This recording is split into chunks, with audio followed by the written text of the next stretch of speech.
जिन्नात पर ईमान भी, ईमान का मतलब ये यकीन रखना कि जिन्नात का वजूद है, ये भी ईमान का हिस्सा है। जिन्नात का मुनकिर भी इस्लाम से खारिज है, क्योंकि कुरान मजीद से, अहादीस से, तवातुर से ये बात साबित है कि अल्लाह ने एक मखलूक आग से बनाई है, एक मखलूक बनाई है नूर से, जिसको क्या कहा जाता है? फरिश्ता।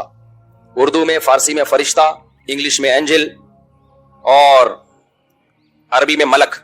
अरबी में क्या कहते हैं? मलक, जिसकी जमा मलाइका होते हैं। मलाइका तो बहुत आता है ना कुरान मजीद में। तो गोरे भी मानते हैं इसको, क्योंकि तो आसमानी किताबों से, तवातुर से साबित है। तो अब ये फरिश्ता चूंकि मादी मखलूक नहीं है, तो हमें वो मखलूक नजर नहीं आती। अब साइंस का ये कहना है, साइंस तो यहाँ तक कोई साइंस मादी चीजों पे तहकीक कर सकती है भाईजान। कुछ चीजें साइंस की दस्तरस से क्या है? खारिज है। अगर वो दलाइल से साबित हो जाए, दूसरे दलाइल से, तो उनको मान लिया जाए, नहीं साबित हो तो नहीं माना जाए। अब सारे पैगंबरों ने फरिश्तों के वजूद का बताया है। हजरत मूसा, ईसा अलैहिस्सलाम, मूसा अलैहिस्सलाम, दाऊद अलैहिस्सलाम, तवातुर से। तभी यहूद और नसारा और मुस्लिम सारे मुत्तफिक हैं किसके वजूद पर?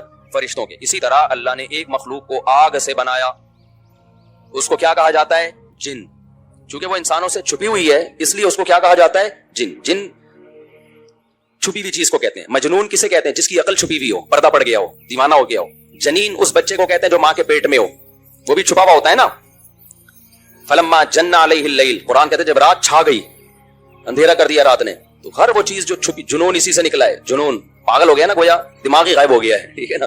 तो हर वो चीज जो छुपी हुई होती है ना, उसमें जीम डबल नून वाला मादा पाया जाता है। तो जिन को भी जिन इसलिए कहते हैं कि वो होता है लेकिन नजर बोलो नहीं आता। तो इसके बारे में हमारा अकीदा क्या है, जो इस्लाम ने हमें बताया है? भाई जिन्नात भी मुकल्लफ हैं आमाल के, उनमें अच्छे भी होते हैं और उनमें बुरे भी होते हैं। अलबत्ता शैतान एक ऐसा जिन है जो बुरा है।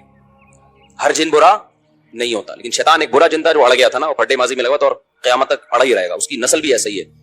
लेकिन जिन्नात में अच्छे भी होते हैं और जिन्नात में बुरे भी होते हैं। जिन्नात तालीम कहां से लेते हैं? इंसानों से लेते हैं। जिन्नात में कोई अलग से पैगंबर नहीं आते, इंसानों ही को अल्लाह ने फजीलत दी है कि जिन्नात फॉलो किसको करेंगे? इंसानों को। तभी जितने मजहब इंसानों में है ना, उतने ही मजहब किसमें है? जिन अगर मेरा बयान सुनते हैं तो 20 रकत तरावी के कायल हो जाते हैं, किसी अहले हदीस का बयान सुनेंगे तो 8 के कायल हो जाते हैं। जेहलम वाली सरकार का बयान सुनेंगे तो जिन्नों की बीवियां अदालत से जा जाके उनकी अदालतों से खुला ले रही होती हैं कि वो शौहर जिन शौहर देने पर राजी नहीं होता। वो सारे झगड़े जो इंसानों में है ना, जिनमें हो सकता है कुछ 4 शादियां करते हो जो मेरा बयान सुनते हो और पिट भी रहे हो जिन्नियों से, चुड़ैलों से, और जिनमें ऐसे भी होंगे जो 1 के कायल होंगे। तो जितने, मुझे नहीं पता जिन्नात को 4 की इजाजत है कि 1 की है, ये कुछ मसाइल हो सकता है जिन्नात के हमसे डिफरेंट हो, लेकिन बहरहाल तो हदीस से हमें ये पता चलता है भाई एक मखलूक है जिसे क्या कहा जाता है? जिन कहा जाता है। वो है, उसका वजूद है। और चूंकि वो हो सकता है यहां भी कुछ जिन्नात बैठे हुए हों। अगर वो आप कहें वो बैठे हुए क्यों भाई, वो खड़े हो गए तो सब आप लेटे हुए होंगे फिर यहाँ पे, इसलिए उनको बैठे ही रहने दो। ठीक। मैं अक्सर चुटकुला सुनाता हूँ ना, वो पुराना हो गया लेकिन क्या करें। एक आदमी को किसी ने बताया ये फ्लैट पुराना है, खाली है, यहाँ जिन्नात है, इधर नहीं जाना, वो फंडर बना हुआ है। मैं चल जिन की ऐसी की तैसी गया, बैल बजाई, बंदा बाहर निकला ना, अब उल्टे पाँव उसके आंखें गोल गोल। तो फिर भी इसमें बड़ा कॉन्फिडेंटली उसने कहा कोई डरता वर्ता नहीं भाई साहब, आप मैंने सुना यहाँ कोई जिन्नात है। तो वो कहता मैं तो 500 साल से रह रहा हूँ, मुझे तो अब तक कोई जिन नजर। उसने कहा ले भाई यही जिन है भाई, 500 साल से रह रहे कम, समझ रहे हो? अच्छा, तो जिन्नात की पैदाइश इंसानों से पहले हुई है और जिन्नात की तादाद भी इंसानों से ज्यादा, क्योंकि कुरान में है कद इस्तक्सरतुम मिनल इंस, है जिन्नात तुम्हारी तादाद तो इंसानों से भी ज्यादा है। तो पता चला जिन्नात इंसानों से भी ज्यादा है। तो इनमें अच्छे भी होते हैं, बुरे भी होते हैं, हरी पगड़ी वाले भी होते हैं, सफेद पगड़ी वाले भी होते हैं, देवबंदी भी, बरेलवी भी, कादियानी भी, हिंदू भी, हर तरह के फिरके। क्योंकि ये तालीम कहां से लेते हैं? इंसानों से। तो जितने मौलवियों की जितनी किस्में हैं ना, सबसे ज्यादा किस्में तो पाकिस्तान में पाई जाती हैं। जितनी किस्म के मौलवी हैं जिस मुल्क में होंगे, उतने ही किस्म के फिरके भी उस मुल्क में, जिन्नात में भी होंगे। क्योंकि ये तालीम किससे ले रहे होते हैं? मैंने बताया इंसानों से। दूसरा, इनमें एक मसला है, इनमें शर का उनसर खैर से ज्यादा गालिब है। इंसान की जो नेचर है ना, इंसान की नेचर ये है कि इंसान की नेचर में खैर ज्यादा गालिब है, शर मगलूब है। इंसानों में अच्छे बाय नेचर अच्छे ज्यादा होते हैं, बुरे कम। हर इंसान झूठ को नापसंद करता है लेकिन कुछ बेवकूफ भी होते हैं। हर इंसान चोरी को नापसंद करता है लेकिन कुछ चोर भी होते हैं। लेकिन जिन्नात का मामला उल्टा है, इनमें शर का उनसर खैर से, ये सरकशी, आग में सरकशी है ना, तो जाहिर है हमें अल्लाह ने मिट्टी से बनाया, मिट्टी में क्या है? तवाज़ो। तो हक सुन के चुप हो जाना चाहिए। इंसान हो जाते हैं, हाँ कुछ शैतान किस्म के होते हैं, वो चुप नहीं होते, लेकिन नॉर्मली इंसान को जब सही बात पता चलती है वो क्या हो जाता है? चुप। मिट्टी है तो मिट्टी वाली खासियत इसमें है। जिन्नात में आग से बने तो, और आग भी शोले मारती हुई, तो इसलिए जिन्नात की तबीयत में सरकशी ज्यादा है। एक बात ये हो गई। दूसरी बात क्या हो गई भाई? जिन्नात जो है ना, जिन्नात یہ انسان سے زیادہ طاقتور ہوتے ہیں لیکن مرعوب ہوتے ہیں یہ انسان سے. اس کی میں ایک مثال دوں, بیل زیادہ طاقتور ہے یا وسیم بھائی؟ بیل. لیکن قابو کس کے ہوتا ہے بیل؟ انسان کے. وجہ اس کی ہے کہ وہ مرعوب ہوتا ہے انسان سے. اس کو اللہ نے وہ دماغ نہیں دیا جو کس کو دیا ہے؟ انسان کو دیا. بیل کو جس دن پتا چل گیا نا کہ میں زیادہ پاورفل ہوں تو کھوٹے کی جگہ آپ بندے ہوئے ہوگے, بیل نہیں بندہ ہوا. لیکن اللہ نے ایک روب رکھا ہے جانوروں پہ بھی انسان کا. گدھے کو دیکھو چلتے رہو وہ منہ نیچے کر کے لوٹ اٹھا کے چلتا رہے گا. اس کو احساس ہی نہیں ہوتا کہ میری ایک لات کا مارا ہے یہ بندہ جو بیٹھا ہوا ہے نا میرے اوپر, تھوڑا سا یوں کیا اور ایک کھسکایا اٹھا کے گرے گا. تو ایسے ہی خوب سمجھ لو, جنات انسانوں سے ڈرتے ہیں نہ کہ انسان کو جنات سے ڈرنا چاہیے. جنات ڈرتے ہیں کس سے؟ انسان سے. لیکن ہوا یہ کہ قرآن سے یہ بات ثابت ہے. سورہ جن میں اللہ نے فرمایا وَأَنَّهُ كَانَ رِجَالٌ مِّنَ الْإِنسِ يَعُوذُونَ بِرِجَالٍ مِّنَ الْجِنِّ فَزَادُوهُمْ رَهَقًا. جنات انسان پہ سرکش ہو گئے, شرارتیں کرنے لگے, ادھر سے بندہ اٹھا کے ادھر کر دیا, ادھر سے اٹھا کے ایک صحابی کو جن اٹھا کے لے گئے تھے.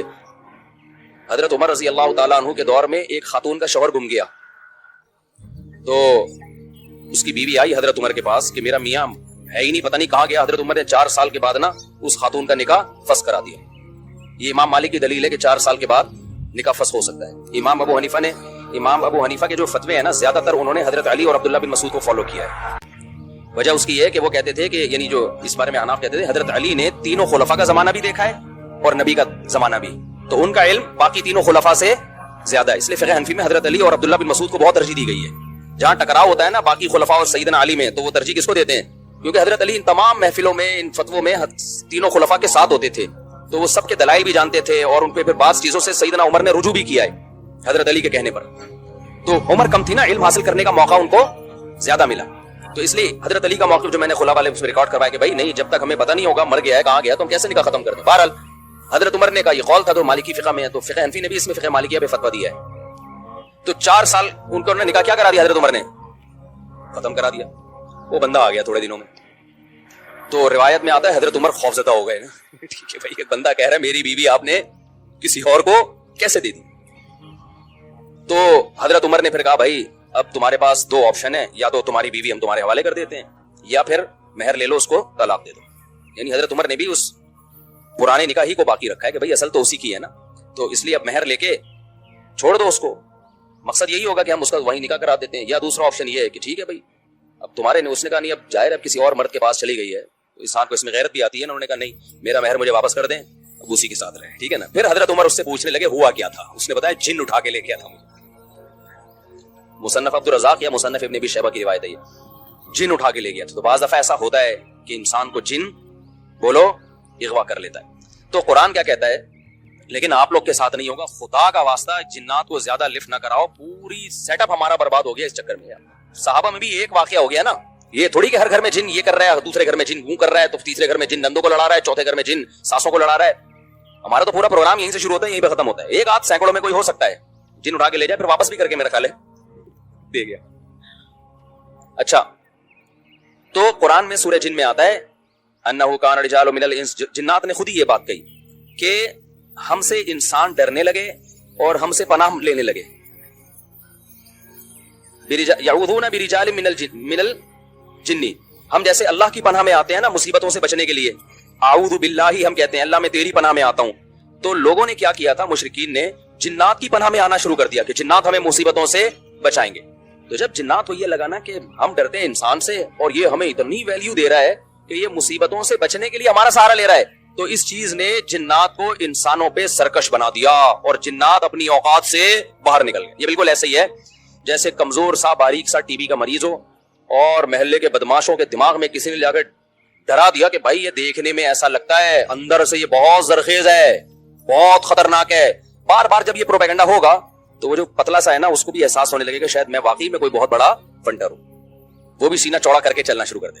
کسی دن کسی نے ایک چپٹ لگائی تو ڈھیر ہو جائے گا.